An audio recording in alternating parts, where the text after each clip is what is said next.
What's up, everybody? My name is BraedenV, and I'd like to welcome you to episode 5 of the Chasing Planes podcast.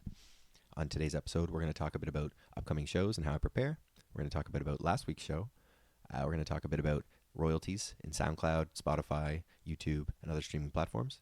And then we're going to talk about why I focus on building my YouTube and SoundCloud rather than just focusing on Spotify.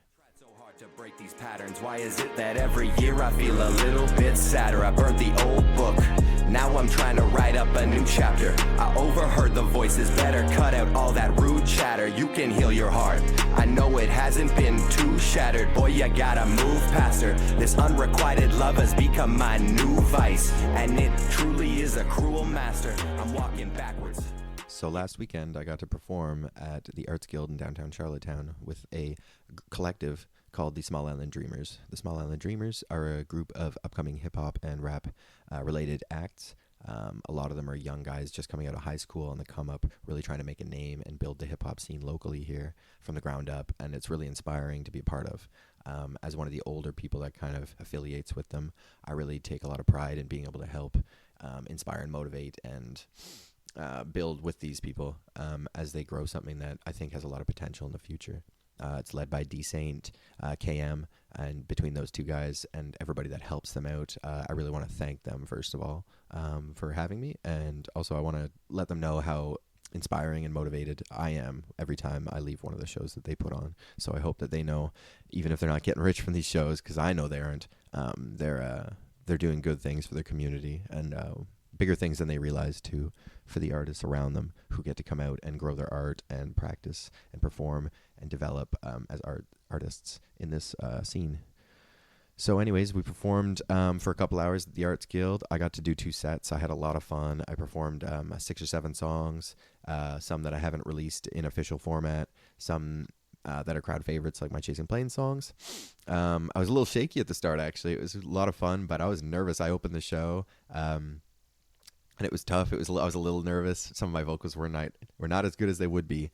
But you know, somebody's got to start, and I'm happy to do it. I'm not one of those people who's doesn't like opening. I actually do like it, but I noticed, man, my nerves were a little higher than usual that night, and I'm not sure why. But I had a great time. Once I got comfortable, everything was cool.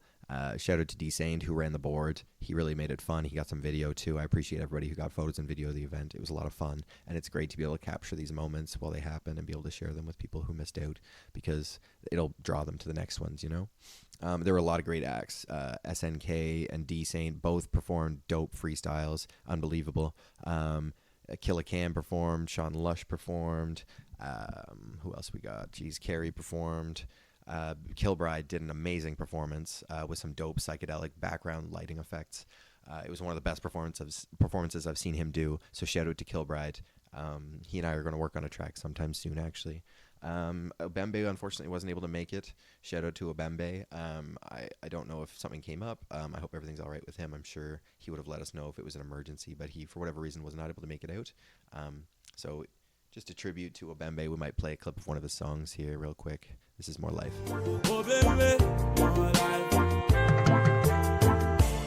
Every day fighting like a lion do. Fighting like a lion in the jungle do. Friends go come and the friends go. I also want to give a shout out to Lowkey 250. Lowkey was at the show. He performs this dope song called Samurai. He's got a lot of really good songs, but that one's my favorite one by him. He puts on a great set every time I've seen him perform. I've shared a couple stages with Lowkey. He just comes in. He's no bullshit. He locks in. He delivers a set like on fire, man. He's just lights up the crowd. He's got great charisma, great image, great sound, great style. And I'm always stoked to perform with Lowkey. Whenever Lowkey shows up on the stage, you know that he's going to put on a good show and that he's going to get the crowd going. So shout outs to him. Here's a clip from his song Samurai.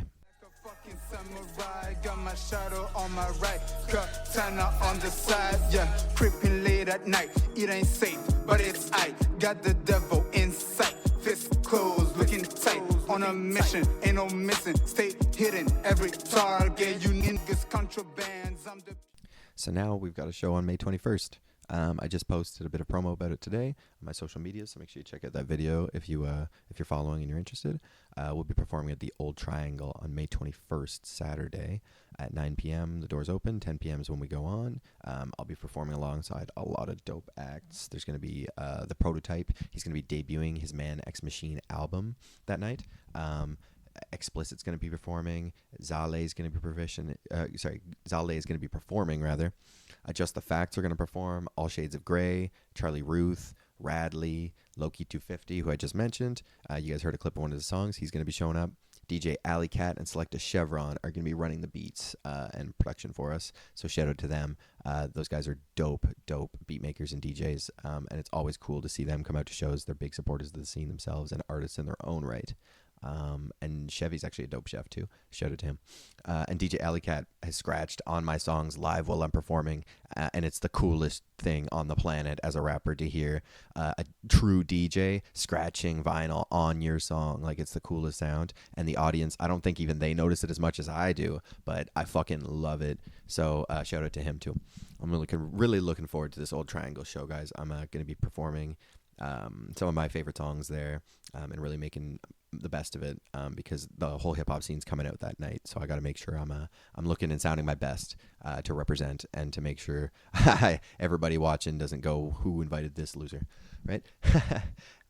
Anyways, so the Prototype's debut album, Man X Machine, is coming out that night, and I'd really love it if people would come out and support him, and give him an opportunity to be impressed by the Masked Rapper's performance, his virtuoso rap, tongue twisters, his cool look, his style, and his charisma. There's something the Prototype brings to the stage that's really entertaining, and it's hard to compete with that. Not that I would want to, but in general, he's just, there's something about the mask and the LED lights and the look that he brings, and then his songs on top of that. He's got some great beats and stuff and great rhymes.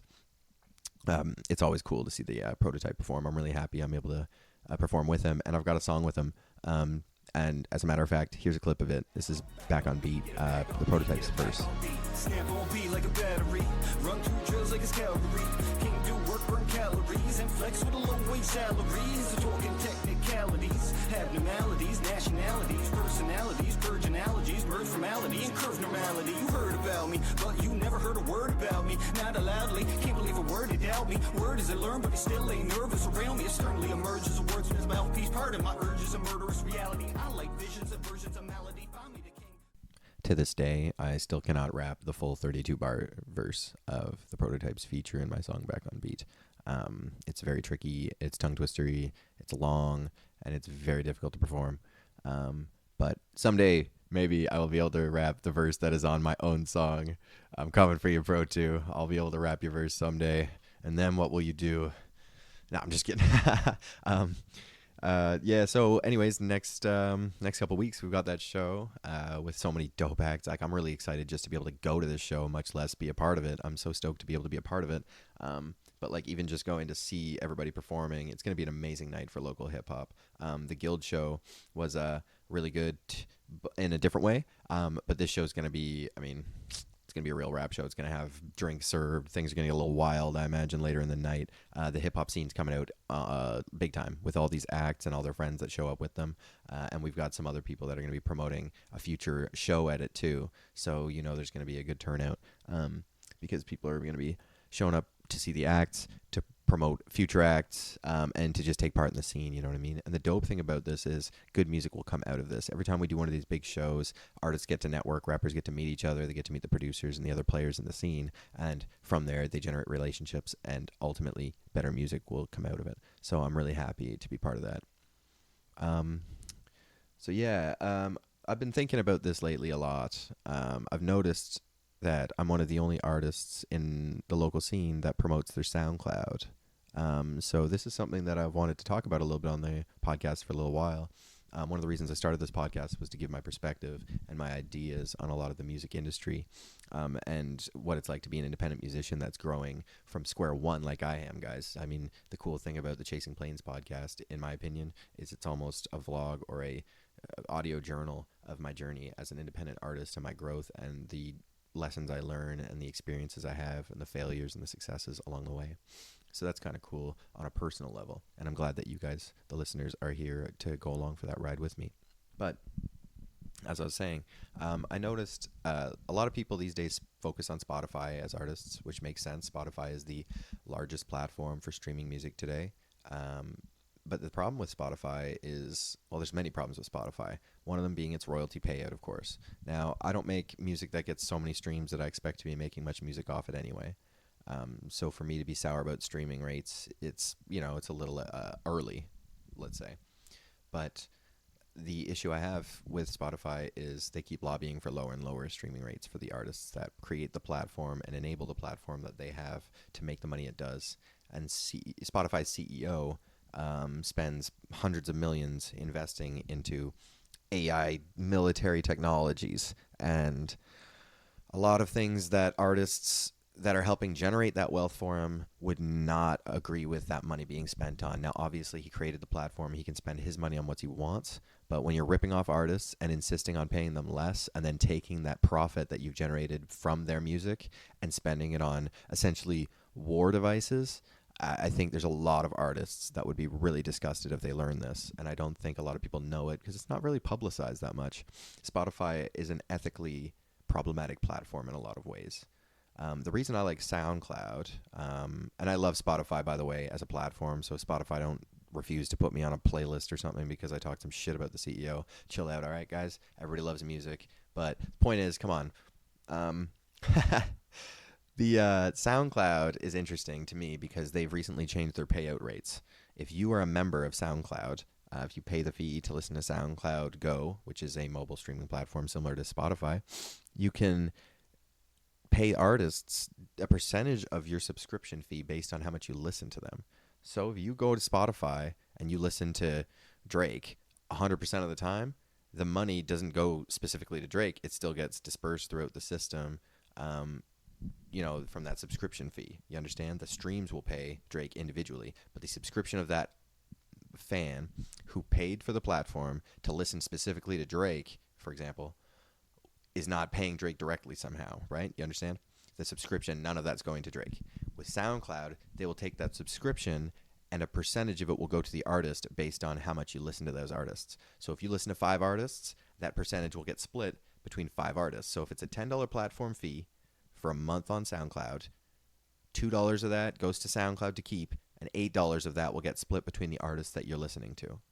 Now that is a much more feasible, ethical, and beautiful model, frankly, for artists, independent, major label successes of any size. The reason being, if you can generate and create a fan base that loves your music and they want to stream it regularly, you will profit off that in a fair way based on their subscription going into your pocket.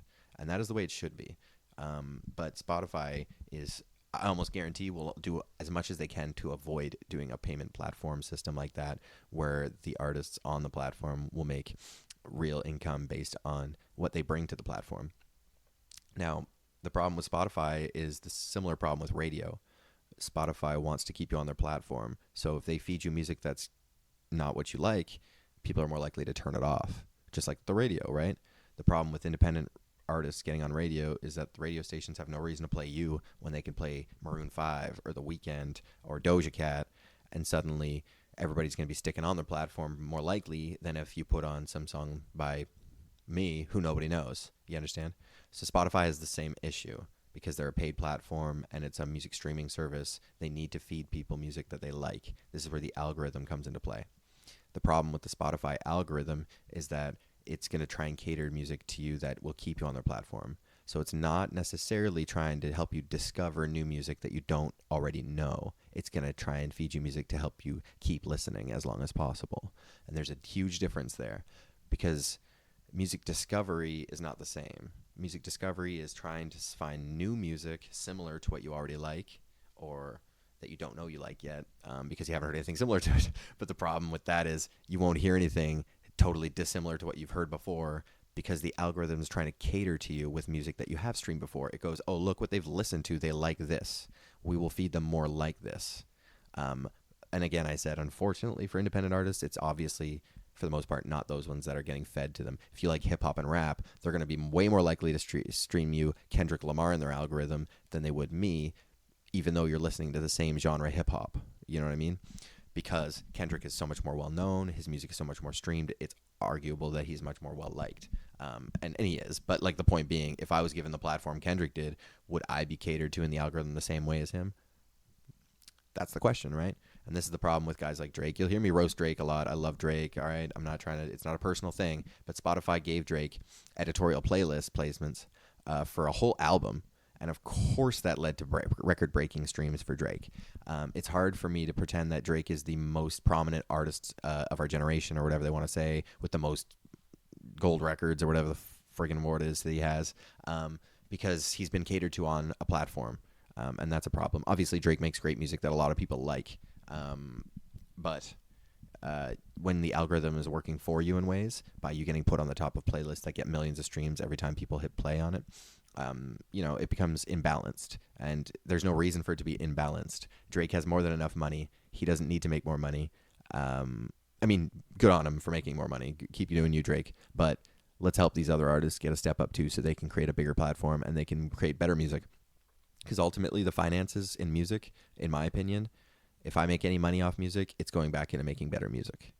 And obviously, a lot of these people have made so much money that they don't need to worry about investing that huge amount into their music again anymore. But for someone like me, I have to really invest. And I'm not getting the streaming money to help me invest. And that's a problem, right? It's difficult because, everybody wants to make great music. But guess what? If you can't afford the producers, the songwriters, the mixing and mastering guys, the production, whatever it might be, you're not going to be able to build those platforms, because nobody's going to want to go to a channel where they can listen to okay music with less production, or they can listen to great music because they could afford the better production to take a song and make it as good as humanly possible. Because that's really what post-production is, guys. Every time I work with a producer in the post, it is taking my song that we recorded and making it as good as it can be. And these major label artists, they can afford to do that with the best people in the industry and with a bunch of them. Whereas you're someone like me, I have to work with who I can afford, who's available, and who's willing to. And that is not the same pool. It's not even close to the same pool. That's why a lot of my songs will have one producer instead of 5. There will be one songwriter, me, instead of 14 people helping you get those lyrics dead on. Even if 8 of those people were just chilling out in the room and helped you change one word. That's not the point. The point is, imagine 8 brains working on a project instead of 1. It's undoubtable to me that it creates a worse song. It's almost always going to be a better song. And because music is one of those things where there's usually not too many cooks in the kitchen. There is a point of overproduction for sure. But for the most part, when you have a bunch of brains listening to it, you can point out where the lulls in the songs are, what needs more strength, what needs to be punched up, what needs to be removed, what needs to be adjusted, what would make it more likely a hit. Somebody will think of different aspects of the game to focus on. The producer might be great at the beat, the melodies, the backing stuff. The songwriter might be great at the lyrics and this and that, and together is what makes a better song. It's very difficult for one person to do it all themselves and make a hit song, because these days attention spans are so short, and the hit making process is so much work. When you look at the stems and the tracks of these major label hit records, you're talking hundreds of vocal layers. You're talking massive projects with hundreds of hours behind them. Whereas when you're talking about someone like me, it's a dozen hours because that's all I can afford in the studio. And then it's another dozen hours of me on my own computer struggling with the CPU, trying to get it to make what I need it to make. And there's a big difference in there, obviously. So, I don't want to sound like sour grapes, because this is the process, and it's beautiful. It's a beautiful process to be able to make music the way I do. I'm so happy I do. I'm grateful that I can, and I'm grateful for the continuing opportunities that I get from making music. But I tell you, they could make it a little bit easier on us artists in some ways. All right, guys, we're just trying to get by here. The struggle's real. So, guys, I'm just going to end this podcast today a little early. We did take a little of a break for a couple weeks, but I'm going to be back more regularly now. I'm going to start introducing guests soon. We're going to start doing weekly tracks. We're going to start doing a bunch of the things that I talked about in the debut episode of this podcast that I haven't gotten around to yet. And that was because of limitations of setup and prep time and whatnot. But we have those things now. We're leveling up out here. So I'm glad that you guys have come along for the ride so far. It's about to get a lot more fun on this ride, too. I feel like we're picking up some steam this summer, and we're going to be ending the summer in a better place than we started. Hopefully I'll have the album done by the end of the summer. The Mountain music video is going to be coming out in the next month or 2 months, depending on post-production.